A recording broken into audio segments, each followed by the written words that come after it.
New videos every day.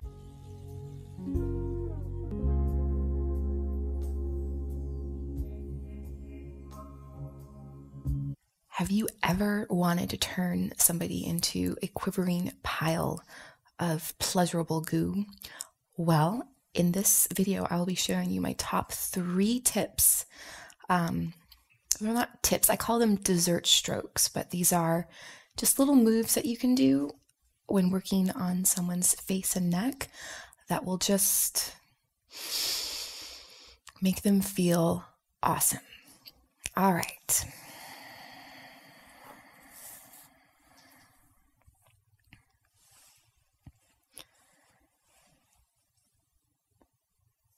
So if you've ever had somebody cup the back of your head, then you know how supported and safe it feels.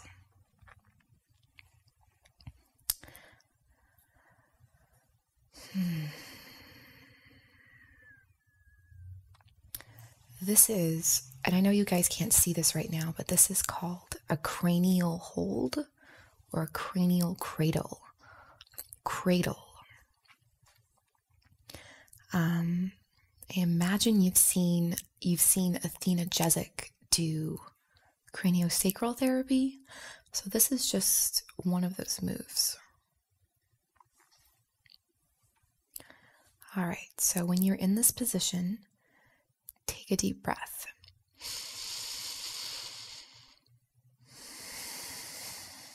This is one of those special tricks where if you sit and hold someone's head, the back of their skull like this, and you're very relaxed,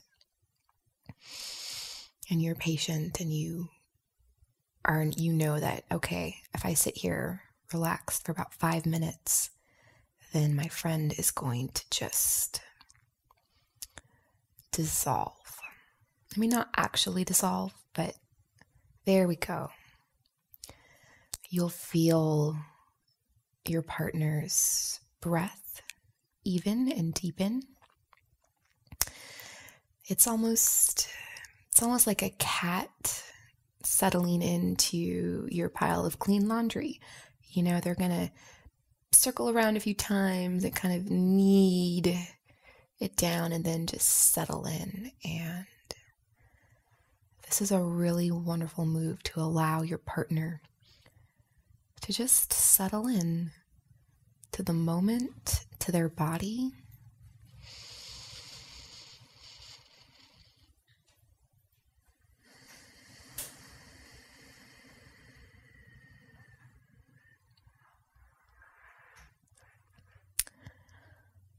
And now I'm going to add, and this is a bonus tip, so to special dessert stroke 1, which is the scalp hold, the skull, back of the skull hold, you can bring your hands, here, I'm going to show you, so my fingers were like this, and so now I'm going to move my hands so they're like this underneath Karina's head. This allows me to use really gently the tips of my fingers right at the base of her skull. So we're talking about this line right in here, right where the skull and the top of the spine meet.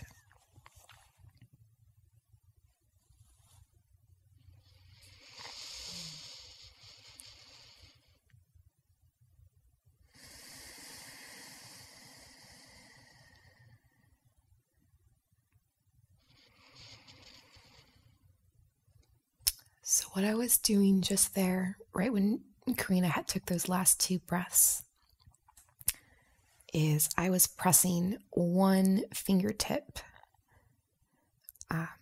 not right in the middle of her neck, but just a little bit to the left. There are 2 tendons or muscles that border the very inside, the very middle line of the neck.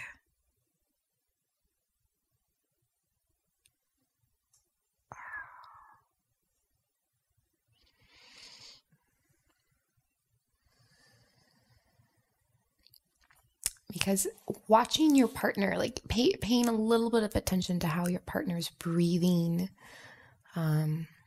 to how tense or relaxed their tissue is, that will give you clues as to their experience. And not even so much clues on if you're doing a good job or not. I mean, you're loving them, you're touching them, what you're doing is valuable. There's a lot of reasons why somebody might tense up during a bodywork session, and just staying kind of tuned in or clued in to how your partner is breathing and moving on the table. All right. It's good to monitor so that you can keep on giving them good work. All right. So you heard those little sounds. So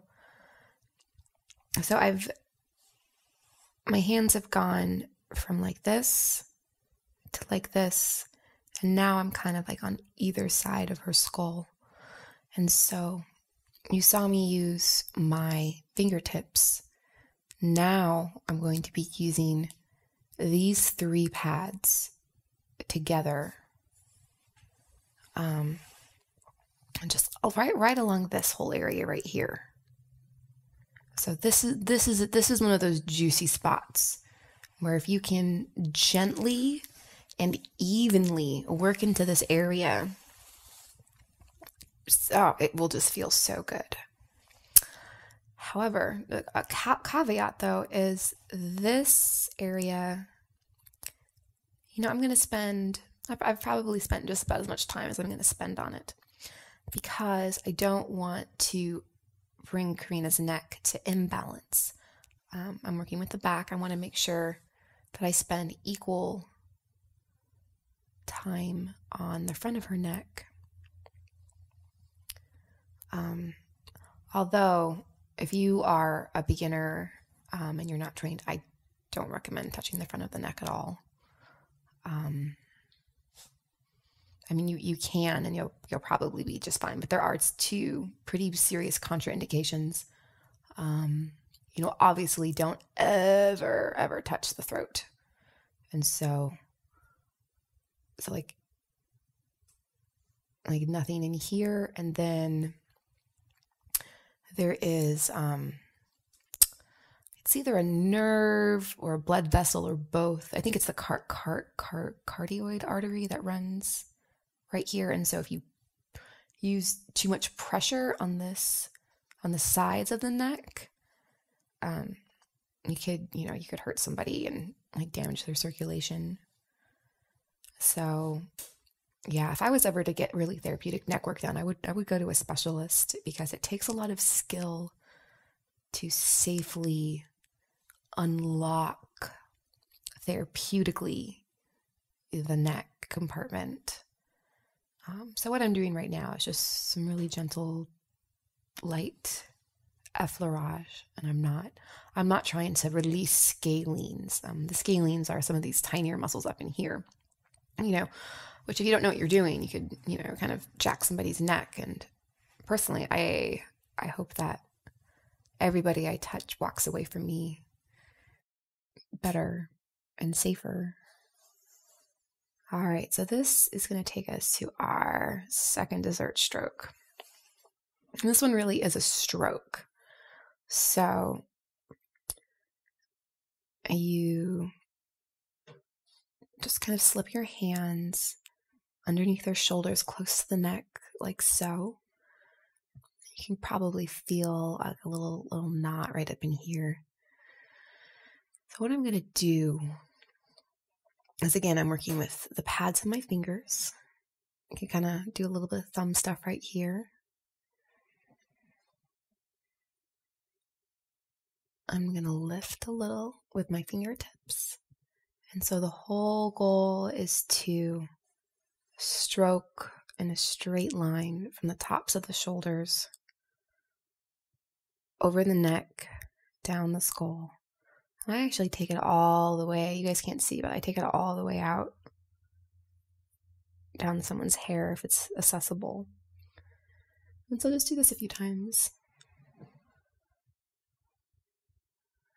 There's something very soothing and delicious about a long stroke that covers, 2 or 3 different parts of the body.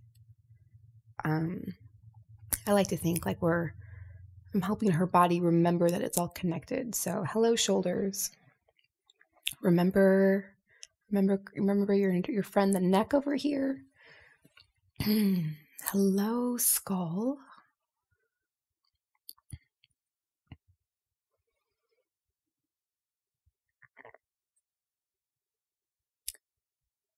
I think I might give you guys more than 3 dessert strokes because I love them so much.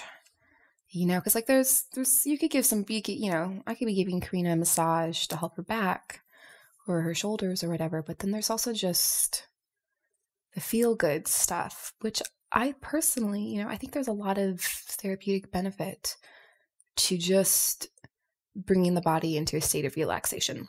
It's our bodies are like self-healing cars. When we're on the road and we're going around and running around, it's really hard for our bodies to heal.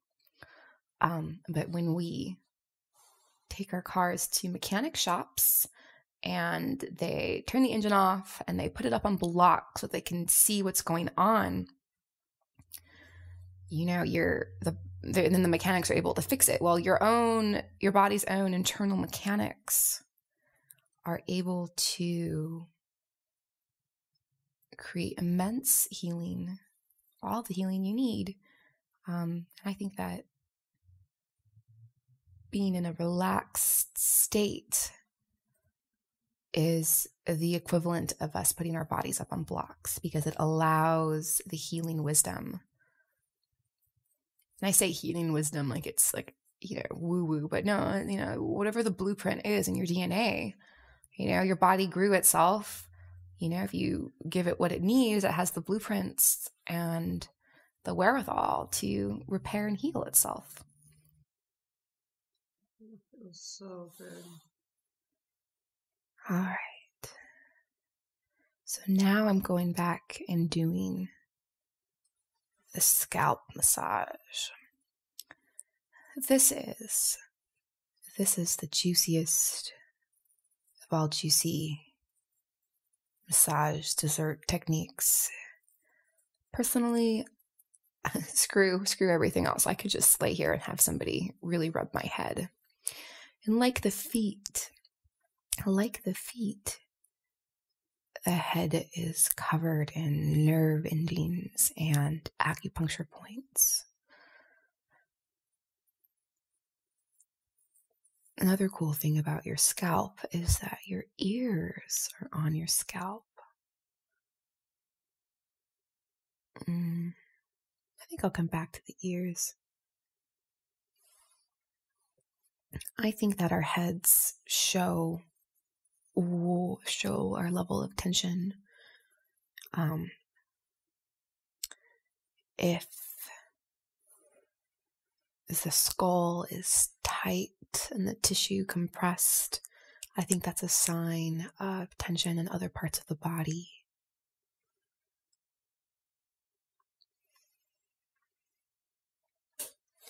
There aren't any big muscle groups in the skull. It's just skin and connective tissue.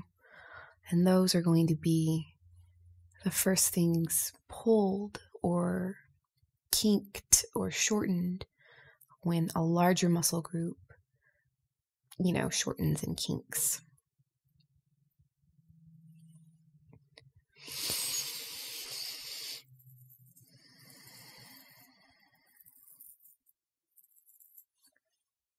I don't know if you guys can see this, but like I have my fingers braced on either side to keep her head steady. And then I'm using my thumbs and I'm just I'll demonstrate. Like I'm just kind of doing this across the back of her skull, or like really more the top. And I also like to do, so like while my fingers are anchored, you can do zippers.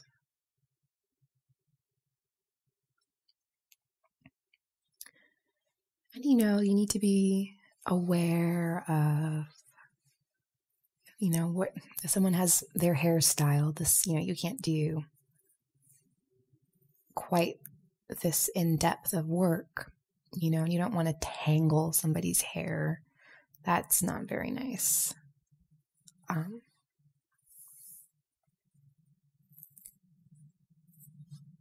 this is a fairly adaptable move, and a scalp rub, and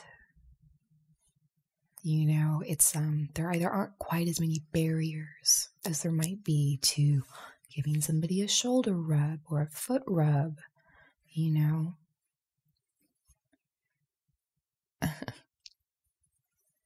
All right, so now I'm going to take, there's more variations on the scalp rub. I'm going to take my knuckles into the picture.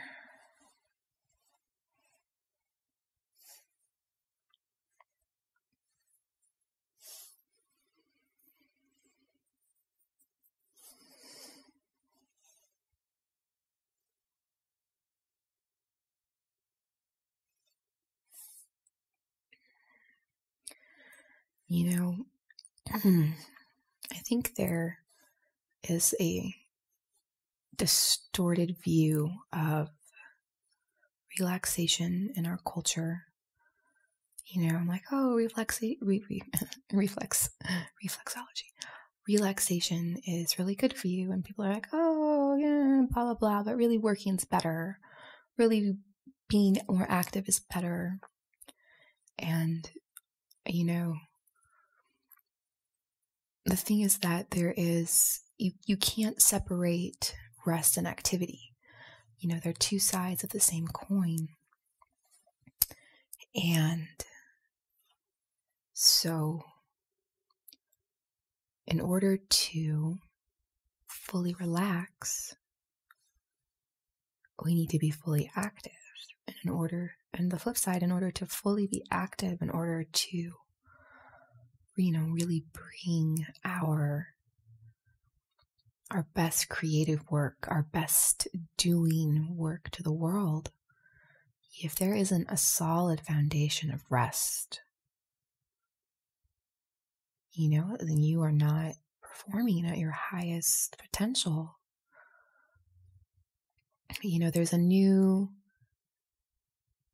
There's a type of fitness training, and I don't remember what it's called, but I think that this technique is used across various fitness genres, but it's the idea that you engage a muscle group like extremely fully. You go full bore, but then you stop and you completely rest. And what that does is it allows the muscles to fully unlock and come back to a neutral state. Because a muscle that isn't returned to a fully neutral state is still partly active. And so there's been a lost period of, reset. And so the muscle then isn't, the next time you go into the full intense workout phase, there isn't as much, you haven't absorbed the benefits of your previous workout, isn't as much available for you to work, there isn't as much of your muscle capacity available to you. So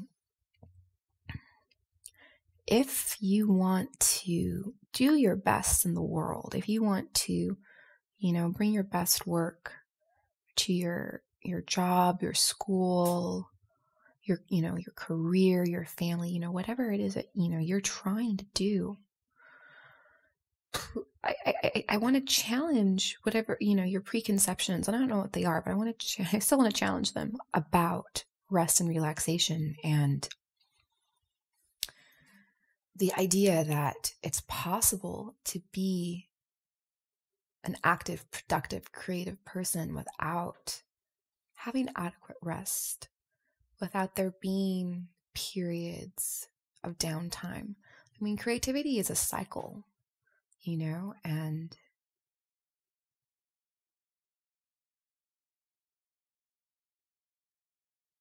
I think that a lot of our cultural judgments around laziness and pleasure come into play when we talk about they come into play and keep people blocked from being able to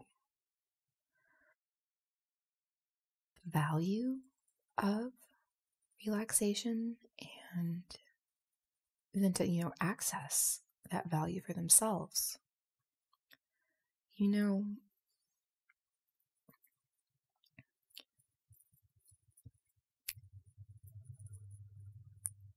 There's the cultural concepts, and then there's really what the goal is. And for me, if the things that I do, like I do a lot of restorative yoga, I take lots of naps, and I'm in this, however my life has me, whether, I'm working my full-time job, or I'm seeing clients, or working, spending time with my family. I mean, I've cultivated patterns and lifestyles that allow me to find rest and relaxation during my days. And personally, I'm better for it. I'm more, so it's like, even though if I told you, I took a nap today and I'm feeling rested and I'm going to do this project, but I'm going to do it in this, a more calm, restful manner. For me, that's part of how I do my best work. My goal is to be as excellent as possible, fully resting, fully letting go, fully releasing is essential.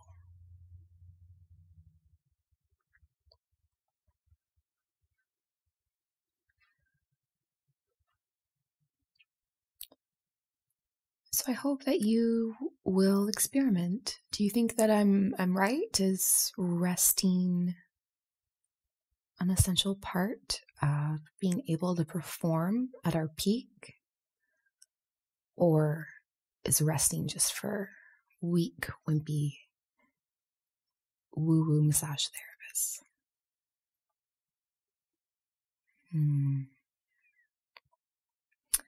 So this will be a sneaky one for you guys. On the face, if you start on the corner of the nose, grounding your hands, just really kind of gently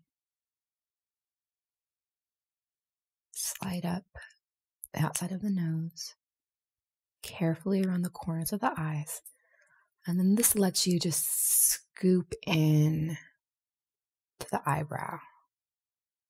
You can really kind of get into that juicy little spot right there. And then you finish the complete stroke with the temple circle.